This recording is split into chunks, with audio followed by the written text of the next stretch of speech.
नमस्कार दोस्तों, आप सभी का स्वागत है हिंदू एकेडमी के यूट्यूब चैनल पे। आज की वीडियो में हम एमसीक्यूज लेके आए हैं from the topic sedative hypnotics. 10 MCQs लेके आए हैं, इंपॉर्टेंट पॉइंट्स डिस्कस करेंगे, क्विक रिवीजन वीडियो भी रहेगी। तो चलिए वीडियो को स्टार्ट करते हैं। पहला क्वेश्चन जो आपकी स्क्रीन पे पहले से रेडी है, hypnotic drugs mainly produce calmness, induces sleep, has anesthetic property और नन ऑफ द अबव। अब यहाँ पे आपसे पूछा गया है about the action of hypnotic drugs. ठीक है, सेडेटिव हिप्नोटिक्स का एक्शन पूछा गया है। तो आपको पता है जैसे कि सेडेटिव जो भी अगर ड्रग क्लास आ जाती है सेडेटिव हिप्नोटिक में, तो वो एक पर्टिकुलर एक्शन या फिर डोज डिपेंडेंट एक्शन भी दे सकती है। तो डोज डिपेंडेंट एक्शन किस तरीके से फॉलो होता है वो देखते हैं। सबसे पहले ड्रग प्रोड्यूस करती है सिडेशन को। सिडेशन का मतलब है कि आपकी बॉडी में कामनेस प्रोड्यूस करेगी, आपकी बॉडी को ठंडा करेगी, आपकी बॉडी को शांत करेगी, लेकिन आपको नींद नहीं दिलवाएगी। नो स्लीप मींस आपको सुलाएगी नहीं। अब उसी ड्रग का अगर आप डोज बढ़ा दोगे तो वही ड्रग बन जाएगी आपकी हिप्नोटिक ड्रग। कौन सी ड्रग बन जाएगी वो? हिप्नोटिक। कौन सी बन जाएगी वो? Hypnotic drug. और हिप्नोटिक ड्रग का मतलब क्या हुआ यहाँ पे कि इट विल प्रोड्यूस स्लीप। ठीक है, स्लीप आ जाएगी, नींद आएगी वहां पे। हिप्नोटिक ड्रग को बढ़ा दो, उसका डोज बढ़ा दो, तो वही ड्रग आपकी एनेस्थेटिक भी बन सकती है।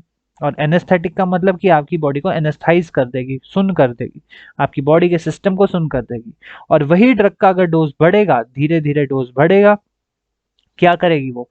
वही ड्रग आपकी फर्दर कोमा या डेथ के लिए भी रिस्पॉन्सिबल हो सकती है। ठीक है जी, तो ये एक प्रॉपर्टी रहती है। अब हिप्नोटिक ड्रग है, स्लीप प्रोड्यूस करती है, तो ऑप्शंस देखो। प्रोड्यूसेस कामनेस, देखो नहीं, कामनेस चलो करेगी, लेकिन जब वो सेडेटिव कैटेगरी में आएगी। ठीक है। Induces sleep, yes. Has anesthetic property, no. हर हिप्नोटिक ड्रग को आप एनेस्थेटिक प्रॉपर्टी नहीं कहला सकते, none of the above, no. तो correct answer option number B. Question number 2, hormone responsible for circadian rhythm. Circadian rhythm mean sleep cycle के बारे में क्वेश्चन पूछा गया है। सर्काडियन रिदम, स्लीप साइकिल, अब मतलब क्या होगा अब उसको ध्यान से समझना। जब आपकी बॉडी डार्कनेस में जाती है, ठीक है, अंधेरे कमरे में जाओगे, नींद के रात के टाइम सोने जाओगे, तो आपकी ब्रेन का सुपर कैस्मिक न्यूक्लियस, सुप्रा कैस्मिक न्यूक्लियस, ये एक्टिवेट हो जाएगा। जैसे ही ये सुप्राकैस्मिक न्यूक्लियस एक्टिवेट हो गया, इसने एक्टिवेट किया पीनियल ग्लैंड को। पीनियल ग्लैंड जैसे ही एक्टिवेट हुआ, उसने सिक्रेट किया मेलाटोनिन, जिसे हम स्लीप हार्मोन भी बोलते हैं। मेलाटोनिन जैसे ही सिक्रेट हुआ, उसने आपकी बॉडी में स्लीप को प्रोड्यूस कराया, स्लीप इंड्यूस करवाई। ठीक है जी, तो ये पूरा प्रोसेस पता लगा। ये होती है सर्काडियन रिदम की साइकिल की स्टार्टिंग। सेरोटोनिन होता है हैप्पी हार्मोन, जो आपकी बॉडी में हैप्पीनेस प्रोड्यूस करेगा, और इसका लेवल कम तब होगा जब आपकी बॉडी में जब आप एंजाइटी या डिप्रेशन की कंडीशन में पेशेंट आएगा। एसिटाइलकोलिन पैरासिम्पैथेटिक का है, तो यहाँ पे उसका कोई रोल नहीं। मेलाटोनिन करेक्ट आंसर है। डोपामिन, अब कई बोलेंगे डोपामिन तो दोनों एक्शन देता है, इनहिबिटरी एक्साइटेटरी, लेकिन उसका स्लीप से कोई लेना देना नहीं है, तो यहाँ पे डोपामिन भी नहीं रहेगा। ठीक है, पहले दो क्वेश्चन हो गए। अब थर्ड क्वेश्चन पे आ जाओ। Competitive antagonist of benzodiazepine is competitive antagonist of benzodiazepine is benzodiazepine का competitive antagonist means यहाँ पे benzodiazepine के एक्टिविटी को कम करेगा।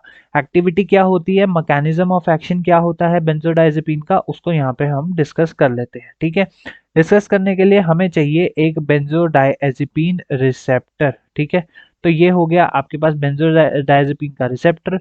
बीच में आ गया आपका ये क्लोराइड चैनल। ठीक है, ये आ गया आपके पास क्लोराइड चैनल, और बाकी ये आ गई सब यूनिट्स। ठीक है, ये यहाँ पे बना दी हमने इसकी फर्दर सब यूनिट्स। ठीक है, तो एक गाबा ए, हम कौन से रिसेप्टर के बारे में बात कर रहे हैं?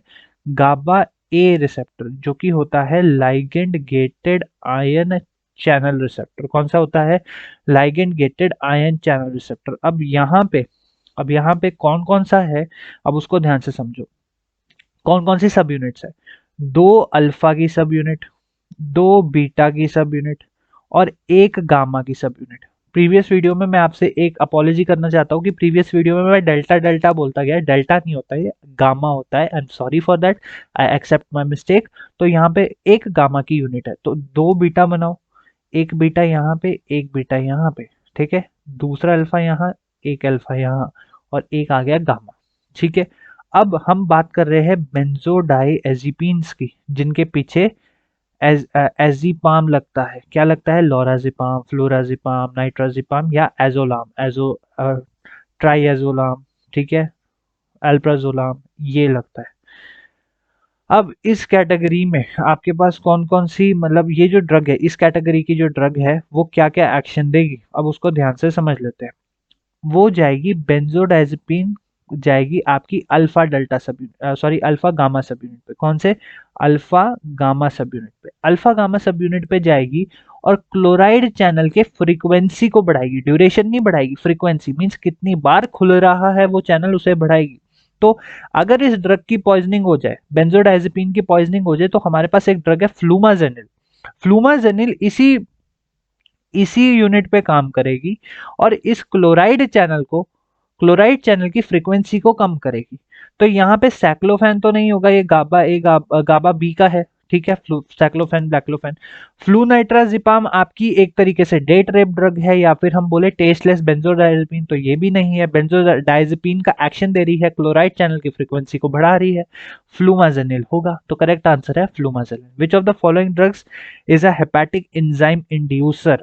अब एंजाइम को इंड्यूस कर रही है, ठीक है, तो मीफोबार्बिटोन, जोल्पिडेम, एस्टाजोलाम और फ्लूराजिपाम। एक चीज याद कर लो, जितनी भी बार्बिचुरेट्स वाली ड्रग है सब एंजाइम इंड्यूसर है, सब की सब एंजाइम इंड्यूसर है। अब यहाँ पे देख लो कौन सी एंजाइम इंड्यूसर है, यहाँ पे है जोल्पिडेम, नॉन बेंजोडाइजेपिन है, ठीक है, जोल्पिडेम कौन सी है, non benzodiazepine. Estazolam non benzodiazepine, flurazepam longest acting benzodiazepine drug, बची कौन सी, मीफोबार्बिटोन। बार्बिटोन मतलब कौन सी ड्रग आ गई यहाँ पे, इवेंचुअली कौन सी आ गई, बार्बिचुरेट्स। जो आपकी बार्बिचुरेट्स ड्रग है उनके पीछे लगा होगा बारबीटल, उनके पीछे या तो लगा होगा आपके बारबीटल, बारबीटल लगा होगा या लगा होगा बारबीटोन, ठीक है, क्या लगा होगा, बारबीटोन, बारबीटोन, ठीक है, ये दो टर्म्स लगी होगी, थायोपेंटोन, और साथ के साथ एक और है पेंटोन, थायोपेंटोन सोडियम, मीफोबार्बिटोन, सेकोबार्बिटोन, मैकोबार्बिटोन, फिनोबार्बिटोन, ऐसी ड्रग्स आ जाएगी। तो यहाँ पे करेक्ट आंसर है मीफोबार्बिटोन, ठीक है जी। हो गए 4 क्वेश्चंस। फिफ्थ क्वेश्चन पे, longest acting benzodiazepine is flurazepam. Clonazepam, nitrazepam, oxazepam medium acting रहते, शॉर्ट एक्टिंग रहते हैं, सेफेस्ट रहते हैं। लिवर, अगर कोई लिवर डिजीज है या हेपेटिक डिजीज है तो लिवर के केस में यहाँ पे आप लिवर डिजीज के केस में इनको दे सकते हो। कौन सी ड्रग्स को दोगे, ध्यान रखना कौन सी ड्रग्स को दोगे जो कि शॉर्ट एक्टिंग हो, ठीक है, शॉर्ट एक्टिंग। और शॉर्ट एक्टिंग यहाँ पे आपके पास नाइट्राजिपाम मिल रही है, ऑक्साजिपाम मिल रही है आपको, ठीक है, ये मिल रही है, ठीक है। फ्लूराजिपाम लॉन्गेस्ट एक्टिंग होती है, क्या होती है ये, सबसे longest acting. Longest benzodiazepine drug है आपकी फ्लूराजिपाम, कौन सी है, फ्लूराजिपाम, ठीक है जी।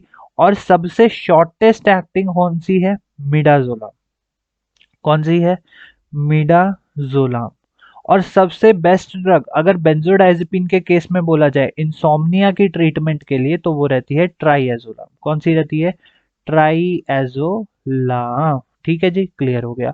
Benzodiazepine binds on alpha beta, alpha delta और अल्फा सब यूनिट। अब देखो इसके क्वेश्चन का आंसर तो पता है, alpha gamma, gamma gamma sorry I am sorry gamma, alpha gamma, alpha gamma पे एक्ट करती है। अब किस तरीके से कर रही है, अब इस वो तो हमने पढ़ लिया, लेकिन बाकी सबका भी पढ़ना जरूरी है, बारबिचुरेट्स हो गया और भी कई ड्रग्स है। तो हम यहाँ पे बना देते हैं एक आपका बेंजोडाइजेपिन रिसेप्टर, ठीक है, एक बना दो यहाँ पे, कोई भी हम बेंजोडाइजेपिन रिसेप्टर बना लेते हैं, ठीक है, बन गया। बनता ही नहीं है, जब चाहिए होना चीज तब बनती नहीं है एकदम से। ये लो जी, बन गई।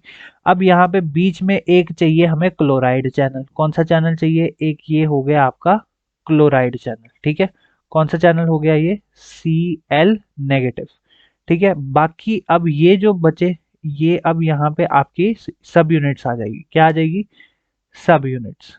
क्या क्या सब यूनिट्स है वो भी हमने करनी है एक बारी में, सारी ड्रग्स जितनी भी है बारबिचुरेट्स, सारी ड्रग्स का मैकेनिज्म ऑफ एक्शन कर लेंगे, ठीक है।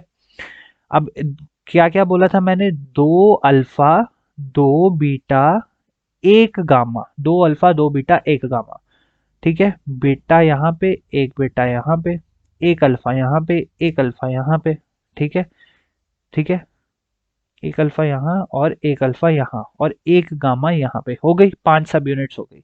अब ध्यान से देना, हम मैकेनिज्म ऑफ एक्शन कर रहे हैं। क्या कर रहे हैं हम? Mechanism of action. सबसे पहले अगर मैं बात करूं बारबिचुरेट, जो सबसे पहली क्लास की ड्रग है बारबिचुरेट्स।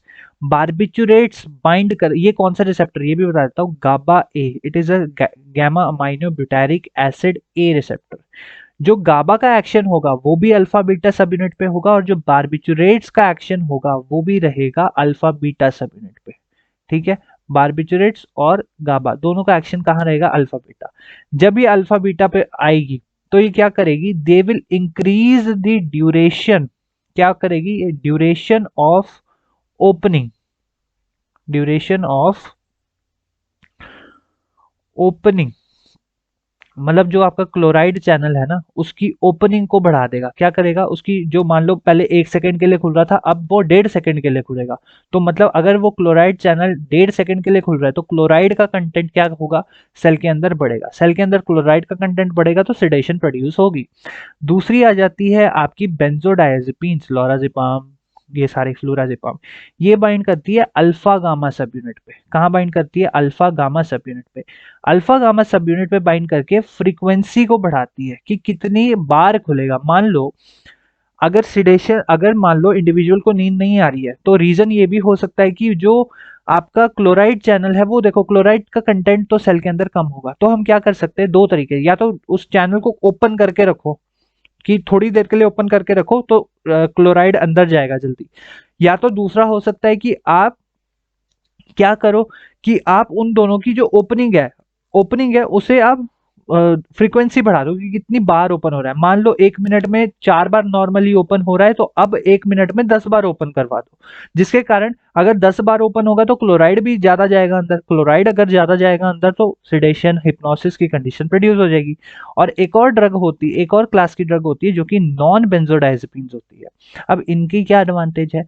बारबिचुरेट्स का जो एडवर्स इफेक्ट का रेशो है वो ज्यादा रहता है। Adverse effect to therapeutic index ratio में जो एडवर्स इफेक्ट्स है वो ज्यादा है। बेंजोडाइजेपिन में उसकी थेराप्यूटिक प्रॉपर्टी ज्यादा है, लेकिन फिर भी एडवर्स इफेक्ट्स रहते हैं। साइड एडवर्स इफेक्ट्स या फिर मैं बोलूं एडिशनल इफेक्ट्स जो होते हैं, जैसे एंजाइटी, कन्वर्जेंट प्रॉपर्टीज, इनमें भी। लेकिन जो नॉन बेंजोडाइजेपिन है इनका सिर्फ और सिर्फ सिडेशन और हिप्नोसिस पे अपना फोकस रहता है, और इनका एंजाइटी पे, मसल रिलैक्सेंट पे कोई भी फोकस नहीं रहता है। इनकी ड्रग्स होती है जोपिक्लोन, जो जेड से आती है ना, जी से आती है, जेड या जी जो भी आप बोलते हो, प्रोनाउंसिएशन करते हो, वो क्लास की ड्रग है। इस्टाजोलाम, जोपिक्लोन, जेल्पेलोन, ये सारी ड्रग्स आ जाती है। क्वेश्चन था बेंजोडाइजेपिन का। बेंजोडाइजेपिन का मैंने आपको बता दिया, अल्फा गामा सब यूनिट पे बाइंड करती है, अल्फा बीटा पे बाइंड करती है बारबिचुरेट्स, अल्फा यूनिट पे बाइंड करती है आपकी नॉन बेंजोडाइजेपिन ड्रग्स। नेक्स्ट आ जाओ, question number 7, which of the following drugs are used as general anaesthetics.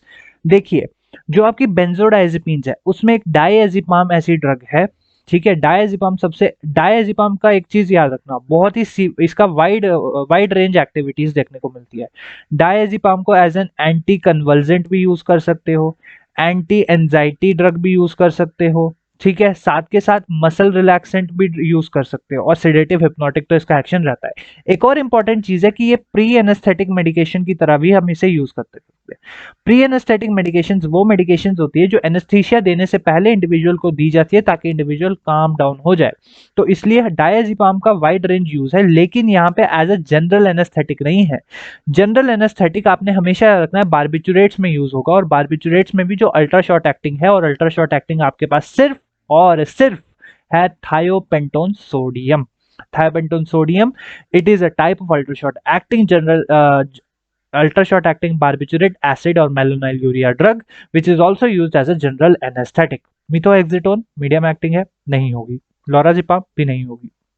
Drug used in lie detection test is atropine, hyoscine, flunitrazepam और lorazepam. फ्लूनाइट्राजिपाम के बारे में बता दूं, डे ट्रिप ड्रग होती है, एक तरीके से इंडिविजुअल विक्टिम की बॉडी में मोटर मूवमेंट्स को बहुत ही स्लो कर देती है, या मोटर मूवमेंट्स रिस्ट्रिक्ट कर देती है, मतलब इंडिविजुअल रेजिस्ट नहीं कर पाता है, ठीक है। एक इंडिविजुअल अपने आप उसके ऊपर जो भी हार्श कंडीशंस आ रही है वो उसको रेजिस्ट नहीं कर पाएगा। लोराजिपाम का भी कोई भी लाई डिटेक्शन टेस्ट में यूज नहीं हो रहा है, हायोसिन का यूज होता है। मतलब कि पेनोरिया की कंडीशन या फिर हम बोले कि ऐसी कंडीशन इंडिविजुअल की बॉडी में ले आए कि वो सिडेटिव भी हो जाए, हिप्नोसिस की कंडीशन में भी ना जाए, और जो भी उससे पूछा जाए वो सच सच बोले। तो इसलिए हम लाइट, जैसे अल्कोहल के केस में होता है कि जब इंडिविजुअल एक मीडियम डोज पे है, मींस अगर अगर मैं अल्कोहल्स की बात करूं तो normal drink means 1 to 2 drinks, ठीक है। Medium drinks means 4 to 5 drinks. Severe means 1 bottle 2 bottles, ठीक है, अगर मैं नॉर्मल लैंग्वेज पे बात करूं। तो अगर वो मीडियम डोज पे है तो उस टाइम पे उसकी बॉडी में धीरे धीरे वो अपना कंट्रोल खो रहा होता है। जब कंट्रोल खो रहा होता है तो वो सच बोलने लग जाता है, तो वो लाई डिटेक्शन। लेकिन अल्कोहल का यूज नहीं होगा क्योंकि वो अब्यूसिव नेचर की हो जाएगी, हायोसिन का यूज होता है, ठीक है। Question number 9, drug which binds to alpha unit. Alpha unit पे आपके पास देखो कौन सी है, मैंने आपको नॉन बेंजोडाइजेपिन्स के बारे में बता दिया। अब थोड़ा सा नॉन बेंजोडाइजेपिन की एडवांटेजेस मैं आपको बता देता हूँ।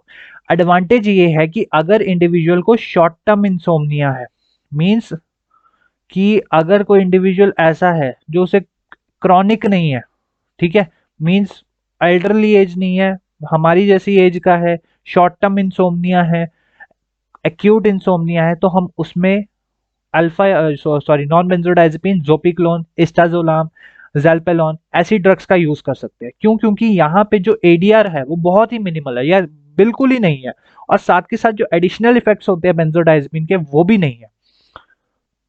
एडिशनल इफेक्ट्स भी नहीं है, जैसे anticonvulsant activity, muscle relaxant activity, कुछ नहीं है। सिर्फ और सिर्फ प्योरली हिप्नोटिक एक्टिविटी देगा, सिर्फ और सिर्फ ओनली हिप्नोसिस, ठीक है, सिर्फ और सिर्फ हिप्नोटिक एक्टिविटी देगा और कोई काम नहीं करेगा। तो ज़ोबिक्लोन यहाँ पे करेक्ट आंसर है। लास्ट क्वेश्चन वीडियो का ये है, identify the incorrect statement. Enzyme inhibitor drugs prolong the metabolism of benzodiazepine. Yes, जो भी अगर कोई drug enzyme hepatic enzyme enzyme inhibitor है तो वो बेंजोडाइजेपिन के मेटाबॉलिज्म को बढ़ाएगी ना, सॉरी प्रोलॉन्ग ही करेगी ना, बिल्कुल।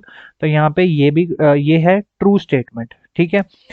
Flunitrazepam decreases motor function. Yes, it is a date rape drug. For the pastly, it was used it was found to be used in various rape cases कि जहां पे विक्टिम को ये फ्लूनाइट्राजिपाम दे दी जाती है, क्योंकि एक टेस्टलेस बेंजोडाइजेपिन तो इसका टेस्ट पता भी नहीं लगता, किसी भी ड्रिंक में मिला के दे दी जाती थी, जिसके कारण इंडिविजुअल जो है वो उसमें मोटर फंक्शन बिल्कुल इम्पेयर हो जाते थे, मतलब कि वो रेजिस्ट नहीं कर पाता था। साथ के साथ एक और इम्पॉर्टेंट चीज ये होती थी यहाँ पे कि इंडिविजुअल की बॉडी जो है वो भी हाईली हिप्नोसिस कंडीशन में चली जाती थी। It is also true. Barbiturates. This is not barbecue. This is barbiturates given with benzodiazepine produces synergistic action. बिल्कुल नहीं यार, बिल्कुल भी नहीं होता है। अगर आप लोग सोचते हैं कि या फिर कोई भी पढ़ता है ना अगर बच्चा, तो वो सोचता है बार्बिचुरेट्स भी सेडेटिव हिप्नोटिक दे रही है, बेंजोडाइजेपिन भी दे रही है, दोनों को साथ दे तो सिनर्जिज्म हो जाएगा। ऐसा कुछ नहीं होता है, नहीं होगा, नहीं होगा, नहीं होगा कोई भी, क्योंकि दोनों का एक्शन एक्शन जो है वो दोनों का अलग है। बार्बिचुरेट्स का एक्शन है गाबा के एक्शन को मिमिक करना। गाबा का एक्शन क्या है? क्लोराइड चैनल की ओपनिंग करवाना ना। लेकिन जो आपके पास बेंजोडाइजेपिन है उनका काम सिर्फ और सिर्फ गाबा फैसिलिटेटरी का है। गाबा फैसिलिटेटरी का मतलब कि फैसिलिटेट करना, कि उसकी फ्रीक्वेंसी बढ़ा देना, उसको मिमिक ना करना, ठीक है। मिमिक का मतलब है कि उसकी ड्यूरेशन ही बढ़ा रहा है, ड्यूरेशन बार्बिचुरेट्स बढ़ाती है। तो यहाँ पे ये फॉल्स स्टेटमेंट है आपकी, ऑप्शन नंबर सी। अब आते हैं option number D, hangover is a common adverse effect in barbiturates. True. जो बार्बिचुरेट्स में क्या होता है कि उसमें एडवर्स इफेक्ट्स के जो या फिर साइड इफेक्ट्स में है जो वो ज्यादा रहते हैं, जैसे मेंटल कंफ्यूजन हो गया, हैंगओवर हो गया, डिस्फोरिया हो गया, ऐसी कंडीशन ज्यादा होती है। इसलिए हम बार्बिचुरेट्स को ओवर बेंजोडाइजेपिन्स नहीं यूज करते, हम हमेशा बेंजोडाइजेपिन को प्रेफरेंस देते हैं। बार्बिटरेट्स तो बिल्कुल ही कम यूज होती है, ठीक है, और उसमें एडवर्स इफेक्ट्स भी ज्यादा है। और आज की डेट में तो नॉन बेंजोडाइजेपिन आ गई है, तो हम उनको भी बेंजोडाइजेपिन के ऊपर कई बार यूज कर लेते हैं अगर जो सीवियर या क्रॉनिक इंसोम्निया नहीं है। सो यहाँ पे हमने टोटल के टोटल 10 क्वेश्चंस इंपॉर्टेंट डिस्कस किए, जिसमें हमने सारी चीजें डिस्कस कर ली, एक तरीके से क्विक रिवीजन भी हो गया। सो आई होप आपको अच्छी लगी होगी वीडियो अच्छी लगी तो शेयर कर लेना, ताकि आपके फ्रेंड्स को भी इन्फॉर्मेशन मिल सके और क्विक रिवीजन हो सके। Thank you so much for watching, till then keep learning and keep enjoying.